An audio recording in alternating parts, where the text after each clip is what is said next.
Salut les amis, salut YouTube, c'est Mika. Jour de match pour l'Olympique lyonnais qui affrontait ce soir le Sparta Prague en République tchèque. C'était le match si important, le premier match, le match aller du Q3 qui doit qualifier en théorie l'OL pour le tour préliminaire si on parvient à éliminer Prague, ce qui n'est pas gagné au vu du match de ce soir.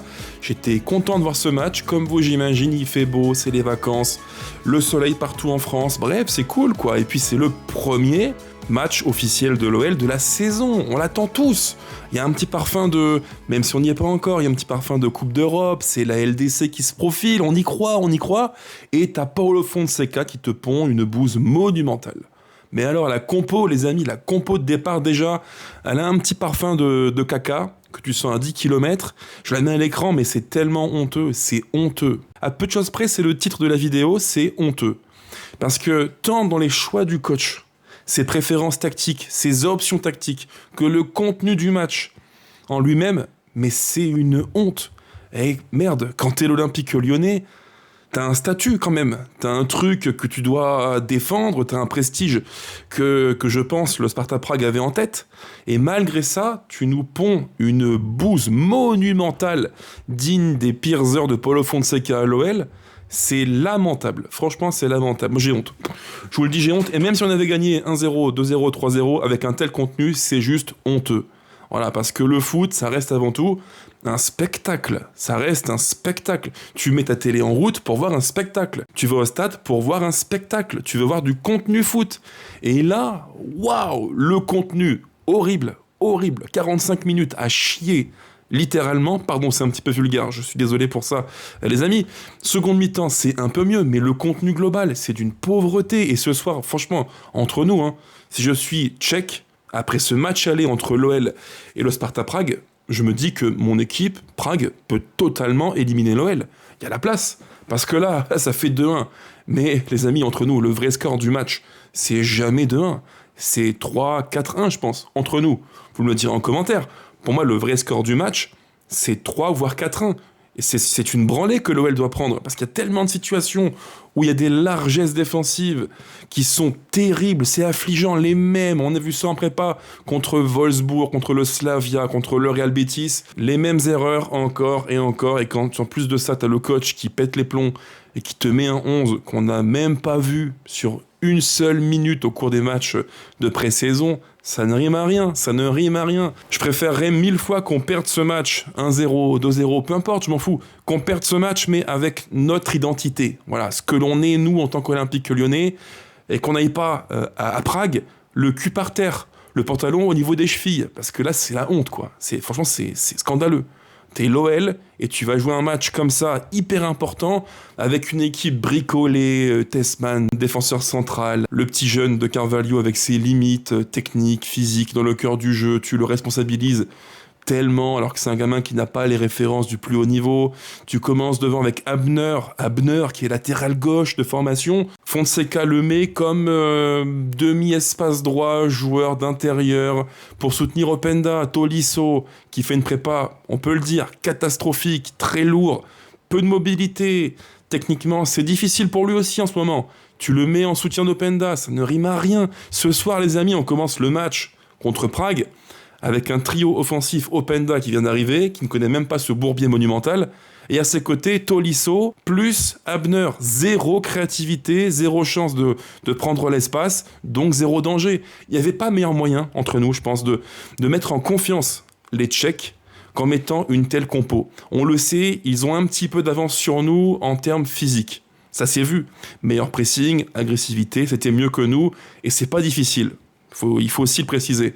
Mais en plus de ça, ton coach, Paulo Fonseca, adopte une vision scatophile du foot où il te pose un 11 qui, honnêtement, c'est encore une fois, je le répète, mais c'est honteux. C'est honteux. Tu n'as pas d'intention de jouer, tu as un bloc qui est médian, tu attends, 5 derrière, et on aurait pu se dire, ok, le 3-4-2-1, que je mets encore à l'écran, cette compo qui, moi, me... Et encore, je me suis retenu de ne rien dire sur X avant le début du match. Mais cette compo-là, à la limite, tu peux te dire, bon, il y a une volonté de contrôler le cœur du jeu avec un pivot double, Morton de Carvalho qui va assurer l'équilibre. Devant eux, 2 joueurs qui vont se réaxer.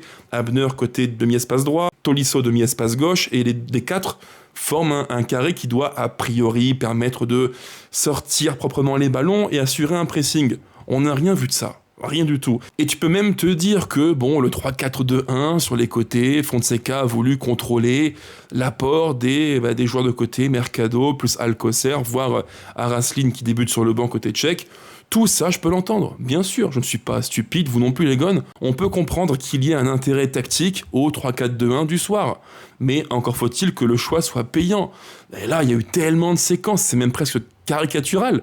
Des séquences de jeu où, à droite, le petit Mercado, il te met au pilori Ouedraogo, et à gauche, alors là c'est encore pire qu'à droite, c'est un film X pour adultes, où tout le long du match, Alcocer, il t'a pilonné Maitland-Niles qui était trop haut, qui t'a pilonné en 1 contre 1, Mata qui était aux abonnés absents, le pauvre, il était cuit à la course, il ne pouvait rien faire, ça a été que ça tout le long du match. Donc en fait, quel était l'intérêt tactique du 3-4-2-1 ?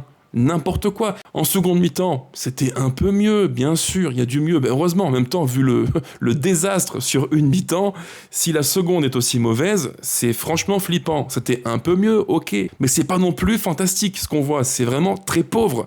Il y a eu, de mémoire, il y a eu un tir à la 40e, Openda qui attaque l'espace et qui frappe sèche, repoussé par le gardien du Sparta. Il y a eu le 1-0 qui arrive, mais c'est une bénédiction des dieux sur un truc, c'est lunaire. Reprenez le but, les amis. Franchement, c'est honteux. Franchement, c'est du grand n'importe quoi. On est sur une action où Abner lance à droite Maitland-Niles qui prend le couloir, ça c'est bien construit, c'est pas mal. Centre vers Tolisso, c'est encore une fois pas mal. Il y a enfin l'intention de faire mal en transition et d'être plus vertical. Ouf, enfin, il aura fallu attendre quasiment une mi-temps entière. Et là, c'est lunaire, quoi. C'est lunaire, le central qui fait n'importe quoi, but contre son camp et 1-0 pour l'OL. Rendez-vous compte, ça doit faire au moins, je pense, 2-0 sec à la mi-temps. Et on ressort avec un 1-0 qui est miraculeux. C'est un miracle de Lourdes. C'est un hold-up complet, un braquage à la lyonnaise. C'est juste totalement fou. Parfois, le foot, on peut en parler pendant des heures. Mais il y a strictement rien à comprendre. C'est irrationnel, ça ne rime à rien, il n'y a aucune logique. Et honnêtement, à la mi-temps, les Tchèques, je pense qu'ils les ont là, sincèrement. Et comme je l'ai dit, bon, en seconde mi-temps, c'est un peu mieux, mais heureusement, entre nous, heureusement. Mais les défauts de l'OL restent, même si c'est mieux, il y a plus de tenue en termes de possession, il y a plus de rigueur défensive, il y a un peu plus de maîtrise, mais... les défauts, tu les vois encore et encore, c'est toujours pareil. Les mêmes lacunes sur les côtés, ça bombarde, on est pris de court très vite. Il y a une forme de laxisme, de manque de rigueur.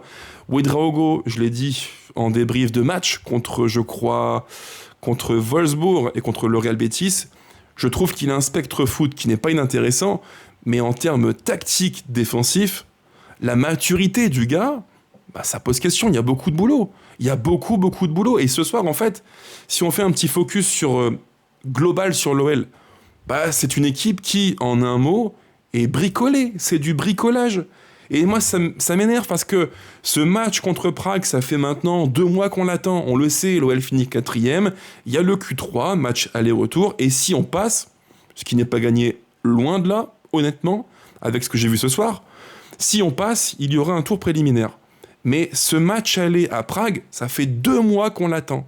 Ça fait 2 mois qu'on a le temps de se dire, faut améliorer ça, on le sait. Les latéraux, c'est un problème. Dans le cœur du jeu, il y a un problème. Sur les côtés devant, on n'a pas assez de certitude. On le sait. Et on arrive le jour J avec une équipe qui ressemble à une compo football fantasy. Voilà, c'est du grand n'importe quoi. Du grand n'importe quoi, du bricolage. Et c'est pas non plus étonnant que sur le terrain, que tu aies des joueurs qui manquent de repères, qui perdent des ballons stupides, que Greif n'arrive pas à trouver de relais pour sortir les ballons en circuit court. C'est pas étonnant. C'est pas étonnant. Et c'est pas non plus étonnant que après 45 minutes de jeu, tu n'aies que 2 tirs, 1 but, et qu'on ait un exploit monumental, un miracle béni des dieux. Et ne vous inquiétez pas, on reparlera après en détail de Paulo Fonseca, parce que dans ce marasme collectif et du soir, évidemment, ça n'est pas une surprise si je vous dis ça, mais Fonseca, il est totalement fautif et responsable.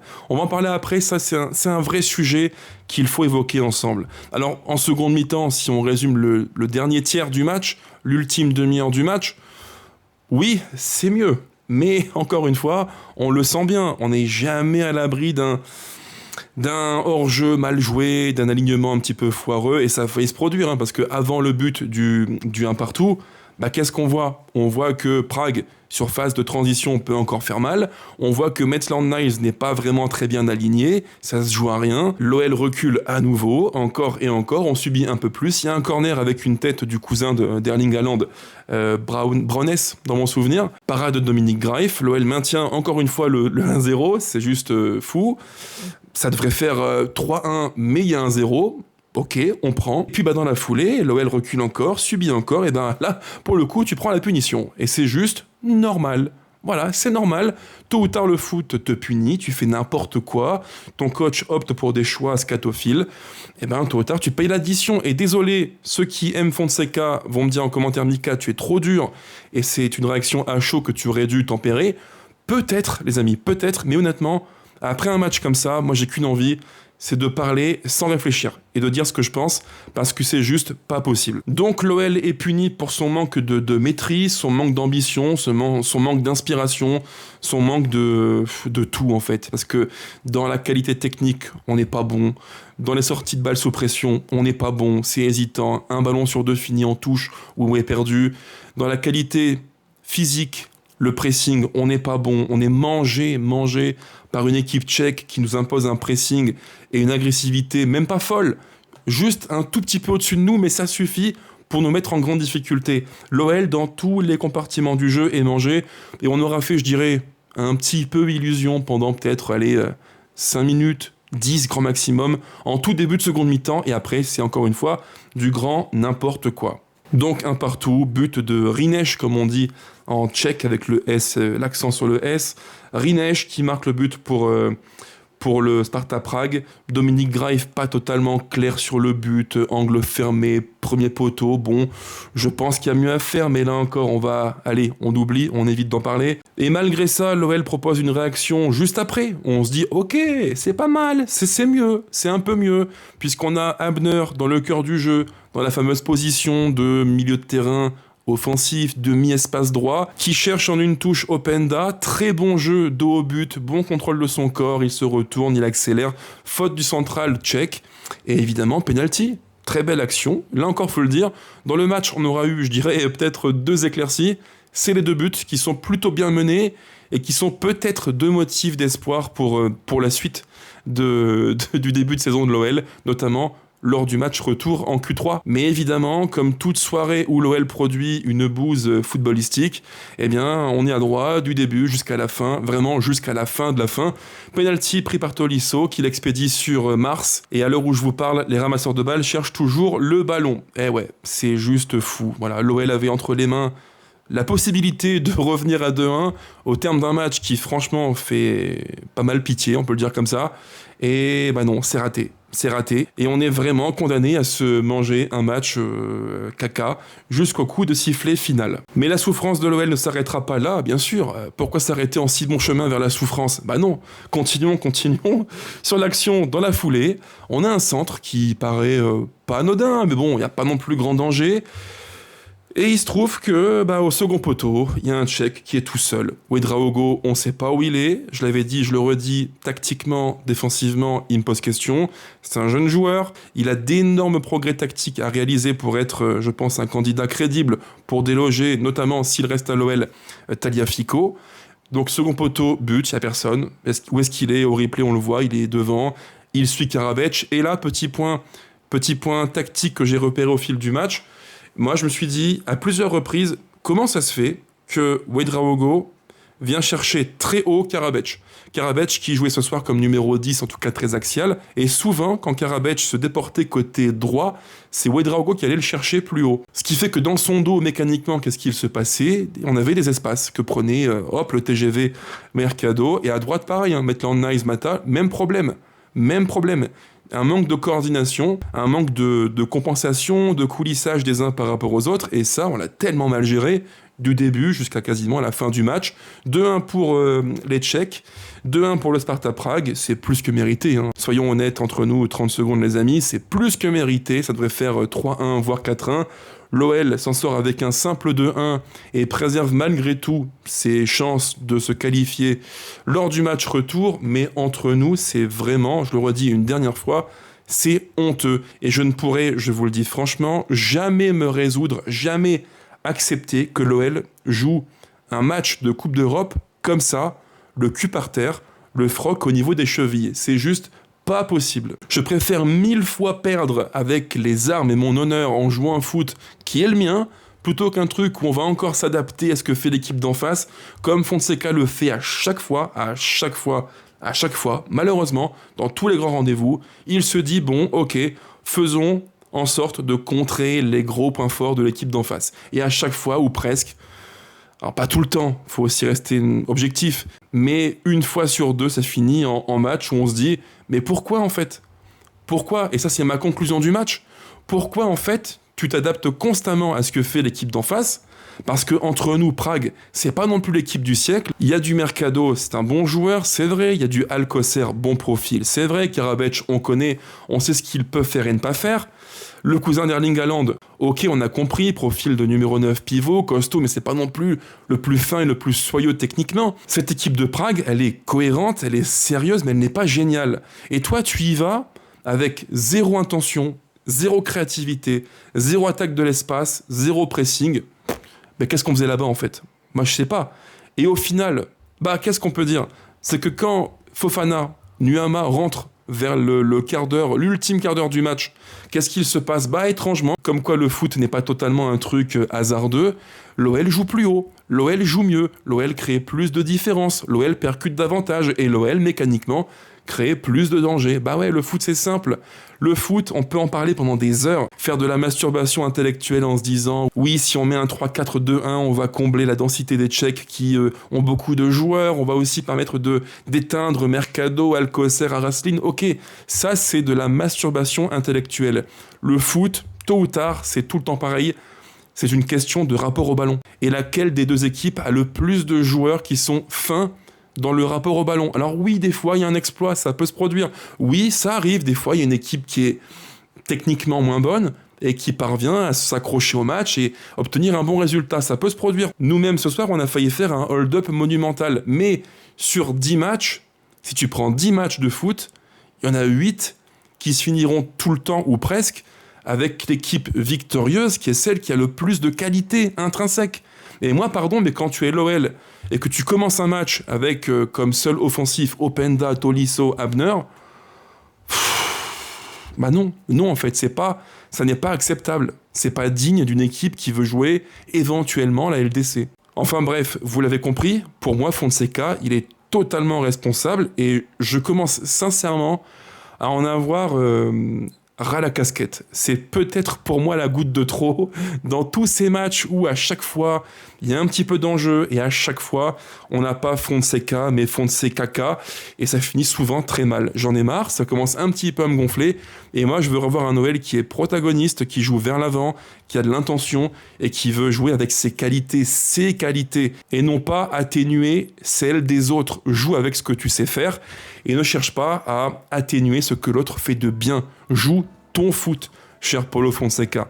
Voilà, c'est mon message de fin pour clôturer ce débrief, le premier débrief officiel de la saison qui est un petit peu corsé et salé, je le sais. J'espère évidemment qu'il n'est pas annonciateur d'une saison compliquée pour l'OL.